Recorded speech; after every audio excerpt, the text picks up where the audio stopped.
رحم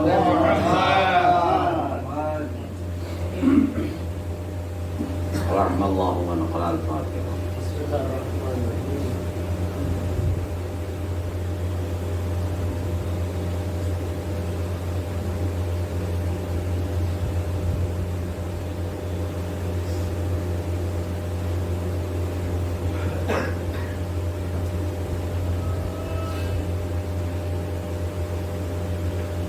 لا حول ولا قوة إلا بالله العلي العظيم. أعوذ بالله من الشيطان اللعين الرجيم. بسم الله الرحمن الرحيم. الحمد لله رب العالمين والعاقبة للمتقين والجنة للموحدين والنار للكافرين والعاصين والمنافقين والمشركين. ثم الصلاة والسلام على أشرف الأنبياء والمرسلين محبوب رب المشرقين والمغربين جد الحسن والحسين مولانا ومولا الثقلين أبي القاسم محمد.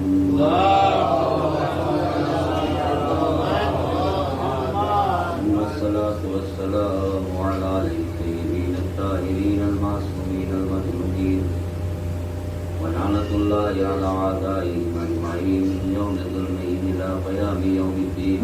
أما بعد، قال الله تعالى قال رسول الله صلى الله عليه وآله وسلم حسن مني وأنا من حسين. صلاة پر محمد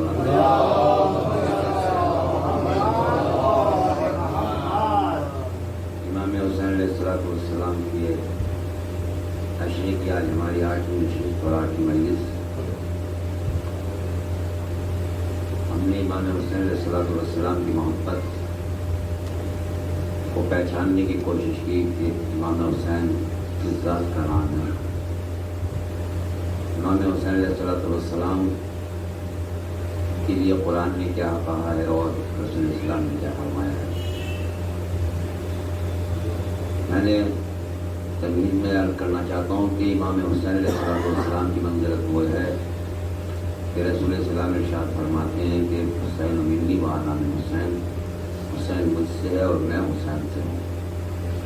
احب اللہ من احب حسین، اور اللہ اس انسان سے محبت کرتا ہے جو حسین سے محبت کرتا ہے.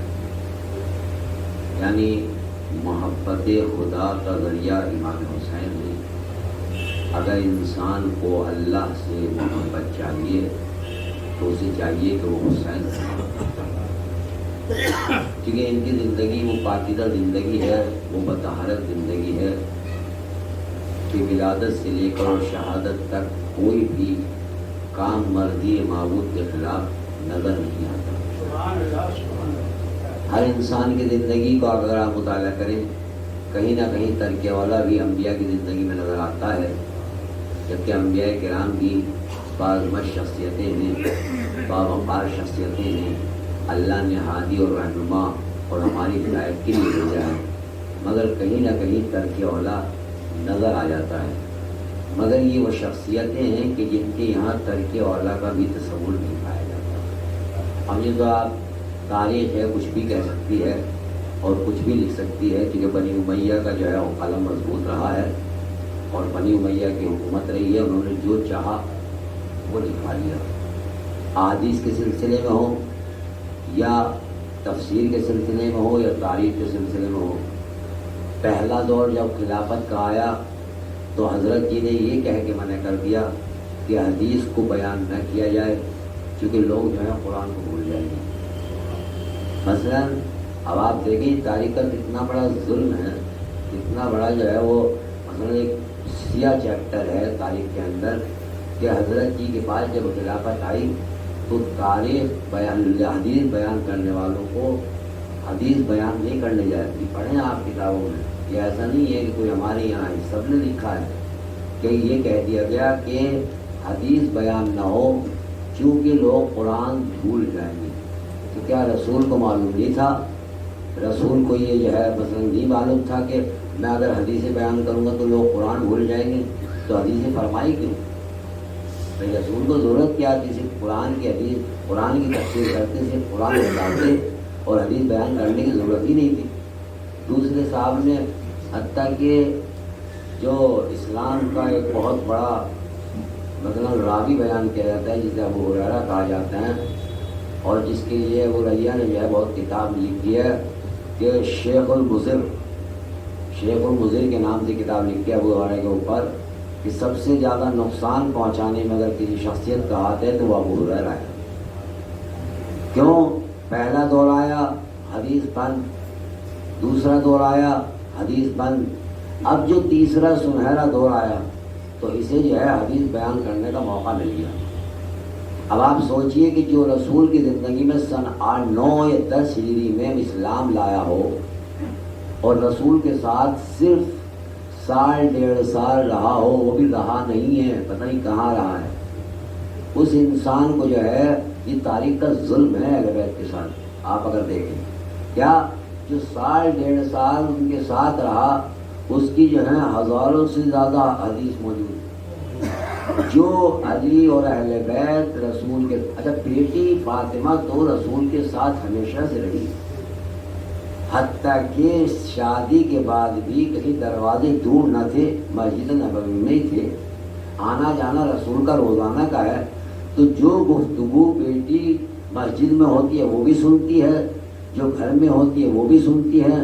اگر آپ سائے ستہ میں جانے کے بعد جناب فاطمہ سے حدیث دیکھیں گے تو 10 سے 15 ملے گی نہیں آپ کو، 10-15 حدیث سے زیادہ اگر مقررات کو ہٹا دیا جائے تو 10-15 حدیث سے زیادہ جناب فاطمہ کی حدیث آپ کو سائے ستہ میں نظر نہیں آئیں گی۔ اور یہ حضرت جو ہیں 1 سال 1.5 سال رسول کے ساتھ رہے، ان جو ہزاروں کی تعداد میں حدیثیں آ گئی، کہاں سے آ گئی؟ اسلام میں مکہ فتح ہوا کب؟ اور مکہ فتح ہونے کے بعد میں وہاں کے انسان جو ہے مسلمان ہوئے، جو وہاں مسلمان ہوئے انہوں کو تاریخ نے یہ کیا کہ انہیں کاتب وحی شمار کر لیا گیا۔ کاتب وحی امیر شام کو کہا جاتا نا کہ کاتب وحی تھے، کہاں سے کتابت وحی ہو رہی تھی؟ قرآن تو آخری لمحات میں پہنچ رہا ہے، قرآن تو نازل ہو چکا ہے، یہ کاتب وحی کون سی فرصت میں ہو گئے بھائی؟ جو لوگ کاتب وحی تھے ان کا نام نہیں ملتا آپ کو، لیکن ان حضرت کا ملتا ہے قال المومنین۔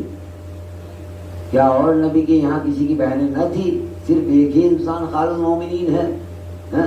یہ تاریخ کا وہ ظلم رہا ہے کہ جس نے جو ہے ہوا کیا ہوا یہ کہ جب تیسرا دور آیا اور تیسرے دور میں حدیثیں بیان کرنے کا موقع ملا تو اب حدیثیں اس طریقے سے بیان کی گئی چونکہ ان کی شان میں بیان کروانی تھی۔ پہلے کہا کہ پہلے کی شان میں بیان کرو، پھر کہا دوسرے کی شان میں بیان کرو۔ پڑھیں مفتی حامد حسین صاحب کی کتاب انہوں نے لکھی ہے، جمع کی ہے حامد حسین صاحب نے، ساری روایت ہے کہ کس طریقے سے حدیثیں جہاں وہ گھڑی گئی ہیں۔ تو اب آپ سوچئے کہ مکہ کے اندر انسان آتا ہے، حدیث کس طرح بیان کی ہے، پھر دیکھیے کہ اہل بیت کی منزلت کیا ہے، اہل بیت کو کس طرح گھٹانے کی کوشش کی ہے کہ ایک شخص آتا ہے اس کی پیاز نہیں بک رہی ہے، جب پیاز نہیں بک رہی ہے تو ابو ہریرہ کے پاس آیا، آنے کے بعد کہتا ہے جناب پیاز نہیں بک رہی ہے اور آگے موسم خراب آنے والا ہے، اگر رکھی رہی تو خراب ہو جائے گی۔ کہا کیا کروں؟ کہا کچھ دین کی بات لگائیے تاکہ پیاز بکنے لگے۔ کہا میں کیا کر سکتا ہوں؟ تو کوئی تو بتائیے۔ اب اس نے جو ہے وہاں بیٹھنے کے بعد میں مسجد میں جو ہے کیا کہتا ہے، من اکل بصل الاکا فی مکہ وجبت له الجنہ، فوراً کہ قال رسول اللہ صلی اللہ علیہ وسلم، وہ کہتا ہے کہ رسول نے فرمایا، وہ عکا سے آیا تھا، کہا جو عکا کی پیاز مکہ میں کھائے، جو عکا کی پیاز مکہ میں کھائے اس کے اوپر جو رسول نے فرمایا جنت واجب ہے۔ اس کے جو ہے کہا بھائی عکا کی پیاز کہاں ملے گی؟ کہا فلاں سہارا ان کے پاس ملے گی۔ اب آپ یاد یقین مانیے اگر یہ کہہ دیا جائے کہ فلاں چیز جو ہے اس میں جنت ملی ہے، کون بیوقوف آدمی ہے کہ جو ہے جو نہیں خریدے گا؟ اب یہ سمجھ لیجیے کہ پیاز کم پڑ گئی، لینے والوں کی کمی نہیں رہی۔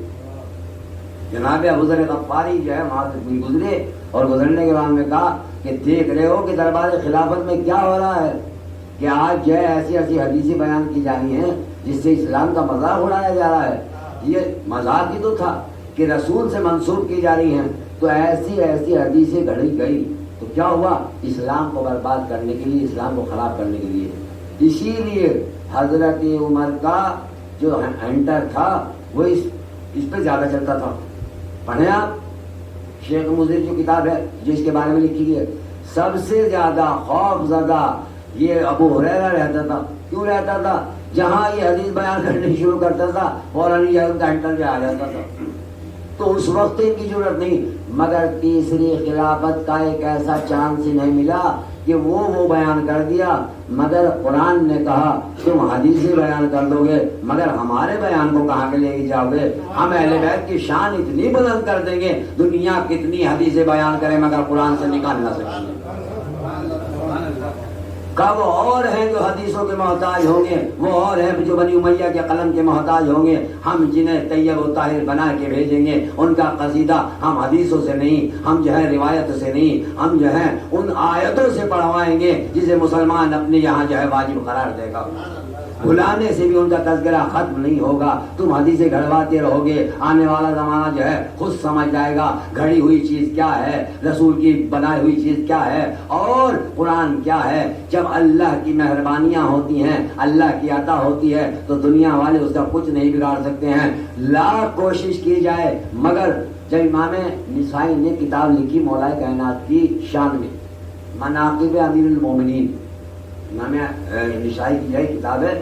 امام نسائی نے اہل سنت کے بہت بڑے عالم اور ایک کیا نام جو ہے ایک کتاب کے مالک کے ساتھ سکتا میں امام نسائی نے کتاب لکھی مناقب امیر المومنین. یہ شام میں پہنچی. جب شام میں پہنچی تو شامیوں نے کہا ایک کتاب ان حضرت کے لیے بھی لکھو. جن کے لیے؟ امیر شام کے لیے. ان کی بھی فضیلت بیان کرو، ان کی بھی مناقب بیان کرو. امام نسائی نے فرمایا اگر کوئی مناقب ہو، کوئی فضیلت ہو تو بیان کروں. یہ اہل سنت کے بڑے عالم ہیں جن کی کتاب جو ہے امام نسائی کی جو ہے سنن نسائی ہے. وہ کہتے ہیں کہ میں بیان تو تب کروں جب رسول نے کوئی چیز بیان کی ہو ان کے لیے. ہاں ایک چیز بیان کی ہے، وہ اگر میں بیان کروں تو میری جان بخشش کرو گے نہیں. اگر میں بیان کروں، دو چیزیں بیان کی ہیں، دو بلکہ ایک نہیں، دو چیزیں بیان کی ہیں، اگر میں وہ بیان کروں تو میری بخشش کرو گے نہیں. کہا وہ کیا؟ کا ایک تو رسول نے فرمایا میرے شام کے لیے کہ اللہ اس کے پیٹ کو کبھی نہیں بھرے گا. کا دوسرے یہ ہے کہ جب یہ قافلہ گزر رہا تھا تو رسول نے فرمایا تھا راکب پہ بھی لعنت، سوار پہ بھی لعنت، پیچھے چلنے والے پہ بھی لعنت. کہا بتاؤ اگر یہ مناقب ہے تو میں بیان کر دوں. تو شام والوں نے پکڑنے کے بعد میں امام نسائی کو اتنا مارا اس کے بعد سلامت نہ رہ سکے. یہ امام نسائی کا حال ہے. یعنی معلوم یہ ہوا جس نے اہل بیت کی مدح کرنا چاہی، ان کے مناقب بیان کرنا چاہے، اس پر جو ہے ظلم و ستم ہوا، چاہے وہ اپنا ہی امام ہوا. بھئی ہمارے تھوڑے ہی ہمارے لیے تو عالم ہے، وہ بامحترم شخصیت ہے، باعزت شخصیت ہے. ہم تو ہر مذہب کے انسان کا جو بھی عالم ہے اس کا احترام کرتے ہیں اور کرنا چاہیے. بھائی عالم کی احترام یہ تھوڑا ہی ہے. ہمارے تو مولا کائنات نے، میں نے وہاں بیان کیا ہے رانی دلوں میں جو میرا اشعار چل رہا ہے اس میں بیان کیا ہے، ہمارے مولا نے یہ بیان نہیں کیا ہے کہ یہ دیکھو کہ کہنے والا کون ہے، بلکہ یہ کہا ہے، یہ فرمایا ہے یہ دیکھو کہنے والا کیا کہہ رہا ہے. تو ہم یہ نہیں دیکھتے شخصیت کیا ہے، ذات کیا ہے، ہر عالم کا احترام کرتے ہیں. تو اب آپ سوچئے امام ان کا، حافظ ان کا، ایک کتاب کا مصنف ان کا جس پر جو ہے پوری مطلب شریعت ٹکی ہوئی ہو، اس انسان کو اگر مناقب امیر المومنین میں کتاب لکھتا ہے تو سزا دی جاتی ہے. تو اب آپ سوچئے تو صحیح، جہاں اپنوں کو سزا دی جا رہی ہو، اگر کوئی علی کے چاہنے والے لکھتے ہوں گے تو ان کا کیا حشر کرتے ہوں گے. جو اپنوں کو نہ چھوڑ رہا ہو، جو اپنے ماننے والوں کو ختم کر رہا ہو، تو جو علی کا ماننے والا ہوتا ہوگا اور وہ بیان کرتا ہوگا تو پھر ان کے لیے یہ تو دار رسانی ہوتا تھا. میثم قصوری اسی لیے تو گئی.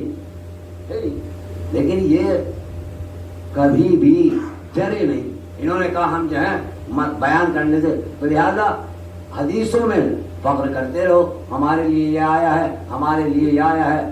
اچھا جہاں اہل بیت کی منقصت کا معاملہ ہوتا ہے، کمی کا معاملہ ہوتا ہے، جھوٹا راوی ہو اس کو بھی مان لیتے ہیں، جھوٹا راوی ہو اس کو بھی مان لیتے. رسول کی ایک حدیث ہے فاطمہ تو بضعۃ منی من آذاہا فقد آذانی، کہ رسول اسلام نے فرمایا کیا کہ فاطمہ میرے دل کا ٹکڑا ہے، جس نے اسے اذیت دی اس نے مجھے اذیت دی، اور جس نے مجھے اذیت دی اس نے خدا کو اذیت دی. اس نے خدا کو اذیت دی. تو ویسے سنن بھائی جو ہیں بعض جگہ یہ کہتے ہیں کہ یہ حدیث رسول نے علی کے لیے فرمائی. علی کے لیے فرمائی کا کیا مطلب؟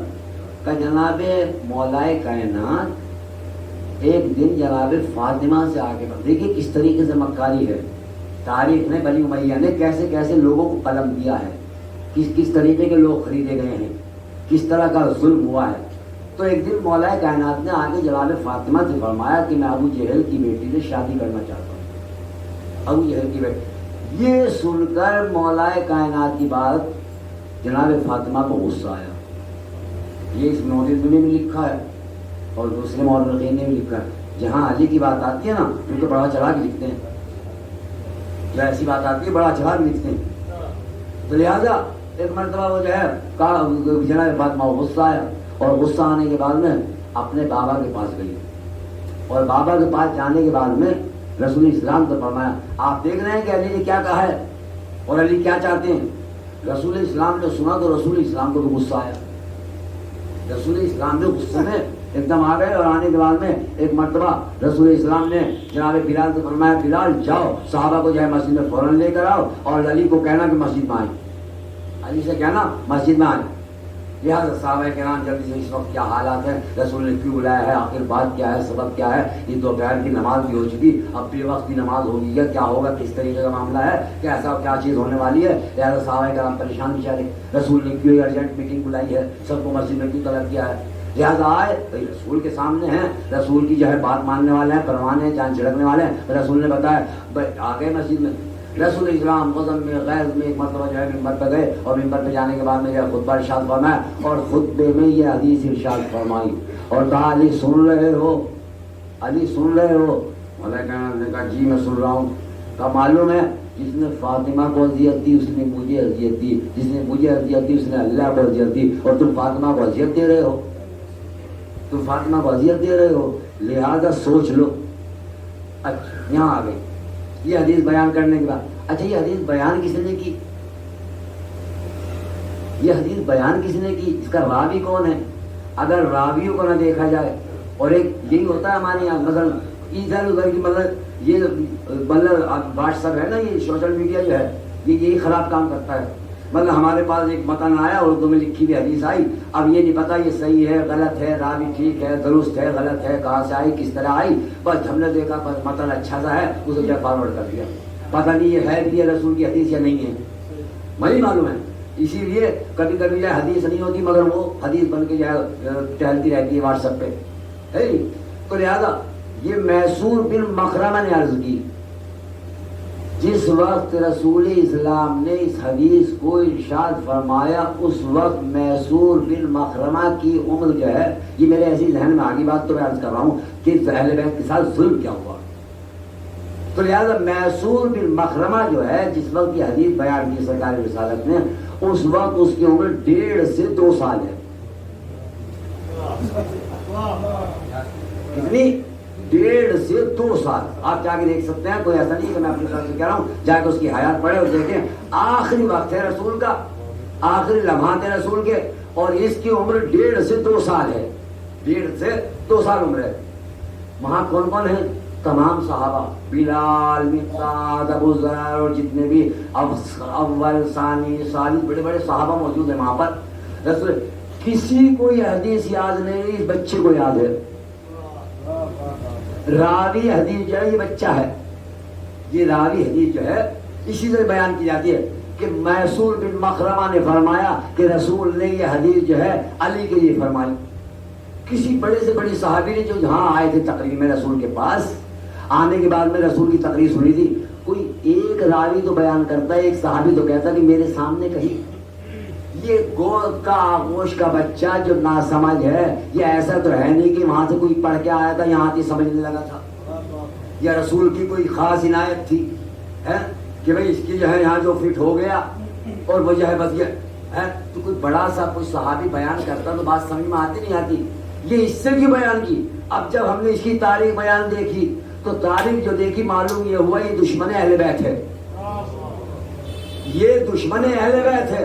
اس پر سازش رچی گئی اور رچنے کے بعد میں اس سے کہا کہ تم اس حدیث کو بیان کرو، چونکہ سب کو معلوم تھا کہ رسول نے کس سے بیان کی، کس لیے بیان کی، لہذا کسی بڑے کی تو ضرورت نہ ہو سکی مگر چھوٹوں کو بیچ میں لے آئے، مطلب بڑے کی ضرورت ہو، چونکہ یہ تو صاف واضح تھا کہ رسول نے فرمایا کہ فاطمہ میرا ٹکڑا ہے، اور جس نے مجھے اذیت دی اس نے اللہ کو اذیت دی، اور جس نے فاطمہ کو اذیت دی اس نے مجھے اذیت دی، اور جس نے مجھے اذیت دی اس نے اللہ کو اذیت دی، اور اللہ کو اذیت دینے والا، نقصان پہنچانے والا وہ کافر ہے، وہ مسلمان نہیں ہو سکتا۔ اور یہ فاطمہ نے اپنے عمل سے ظاہر کیا۔ جب کچھ ہستیاں فاطمہ کے پاس آئیں معافی مانگنے کے لیے تو جناب فاطمہ نے معاف کرنے سے انکار کر دیا، یعنی بتا دیا دنیا سے جا رہی ہوں، تم سے ناراض جا رہی ہوں۔ صلوات پڑھے محمد و آل محمد۔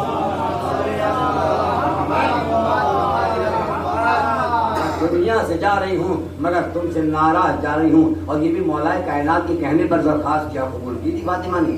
جناب فاطمہ سے کہا کہ سر مولا کائنات سے کچھ شادیوں نے کہا، کچھ لوگوں نے کہا کہ میں نام لے لوں گا، جا کے تاریخ میں آپ خود دیکھیے کہ انہوں نے کہا کہ انہوں نے جو ہے آنے کے بعد میں مولا کائنات سے کہا یعنی ہم فاطمہ سے معذرت خواہی کرنا چاہتے ہیں، ہم جو ہے ان سے معافی مانگنا چاہتے ہیں، آپ ہمیں اجازت لے کے دے دیجیے فاطمہ سے۔ مولا کائنات آئے جناب فاطمہ کے پاس، اور آنے کے بعد میں جناب فاطمہ سے فرمایا بیوی کچھ لوگ ہیں جو آپ کے پاس آنا چاہتے ہیں، آپ سے معذرت کرنا چاہتے ہیں، آپ سے یہ درخواست کرنا چاہتے ہیں۔ ایک مرتبہ جناب فاطمہ نے فرمایا یعنی میں تو نہیں چاہتی، چونکہ آپ میرے شوہر ہیں، آپ اس وقت میرے وارث ہیں، لہذا آپ کا گھر ہے، آپ چاہیں تو بلا لیں، میں منع نہیں کروں گی، میں منع نہیں کروں گی۔ لہذا مولا کائنات نے انہیں دعوت دی، وہ گھر میں آئے، گھر میں آنے کے بعد میں آ کے سلام کیا۔ بنت زہرا نے سلام کا جواب نہیں دیا،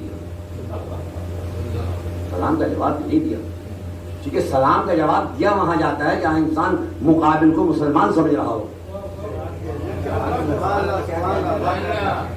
سلام کا جواب وہاں دیا جاتا ہے جہاں مقابل کو مسلمان سمجھا جا رہا ہو، اور مسلمان صرف کلمہ پڑھنے کا نام نہیں ہے، چونکہ رسول کی حدیث جب آ گئی ہے، رسول نے جب یہ فرما دیا ہے فاطمہ تو بدت منی من ناداها فقد اذانی ومن نادانی فقد اذى اللہ ومن اذى اللہ فهو کافر، تو جب یہ ثابت کر دیا، جناب فاطمہ نے جواب بھی نہیں دیا، تو کسی کی ہمت نہ ہو سکی کہ جناب فاطمہ کے سامنے آنے کے بعد میں جو ہے جناب فاطمہ زہرا سلام اللہ علیہ پہ کوئی اس طریقے کی بات کر سکے۔ لہذا انہوں نے اپنے عمل سے ثابت کیا، اپنے کردار سے ثابت کیا میں ان سے ناراض جا رہی ہوں، اور قیامت میں جا کر اپنے بابا سے اسی طرح ملاقات کروں گی اور ان کی جو ہے اپنے بابا سے شکایت کروں گی۔ کیا تو لہذا ان کا کلمہ حدیث سے نہیں، ان کا کلمہ تو آئیے قرآن سے سنتے ہیں۔ قرآن کی سمے میں نے بتلایا آئے مباہلہ آئی تو ان کا قصیدہ پڑھتے ہوئے آئی۔ ایک آیت ہے جسے ہم آیت تطہیر کے نام سے یاد کرتے ہیں، وہ سورہ احزاب کی آیت ہے 33۔ آپ لوگ ادھر آ جائیں تھوڑا بہت، یہ راستہ لوگ کی بیٹھ گئے، آپ لوگ ادھر آ جائیں، اندر بھی جگہ پڑی ہے، اندر بھی بہت جگہ ہے، اندر اندر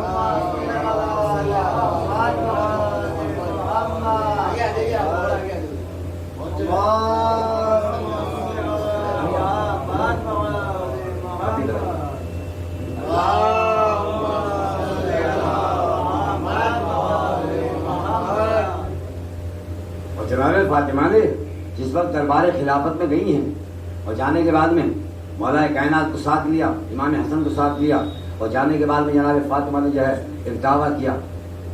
کیا دعویٰ کیا؟ میری میراث دو، اور دوسرا دعویٰ کیا کیا کہ میرا جو ہے حق دو۔ میراث الگ تھی، حق الگ تھا، دو دعویں تھی جناب فاطمہ کی۔ ایک نبی کی کچھ میراث تھی وہ ملنی تھی، دوسری یہ ہے کہ نبی نے خبا نامہ جناب فاطمہ کو لکھ کے دیا تھا خیبر جو فدق کا، وہ ملنا تھا، دو تھے۔ جیسی دربار میں خلافت میں پہنچی اور جانے کے بعد میں ایک مرتبہ جناب فاطمہ نے کہا کہ میرا حق دو، تو انہوں نے کہا کہ تمہارا حق، ہم تمہارا حق دیں، اس پہ گواہ کون ہے؟ اس پر گواہ کون ہے؟ گواہ پیش کیجئے۔ جناب فاطمہ زہرا سلام، یہ تاریخ کا وہ چیپٹر ہے جو انسان جو ہے پڑھنے کے بعد میں واقعاً انسان جو ہے فاطمہ کی طرف آ جاتا ہے۔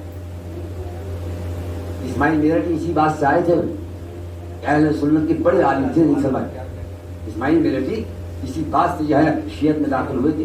جب ان کا مناظرہ جو ہے وہاں ہوا ہے پاکستان کے اندر، اور وہ جو ہے مناظرہ جیت گئے، اور ایک مرتبہ جیتنے کے بعد میں وہاں پر ایک سید صاحب رہتے تھے، ان سید صاحب نے کہا جو وہاں پہ رہتے تھے اہل سنت کے عالم اور لوگوں سے کہ میں ان صاحب سے جو مناظرہ جیت گئے ہیں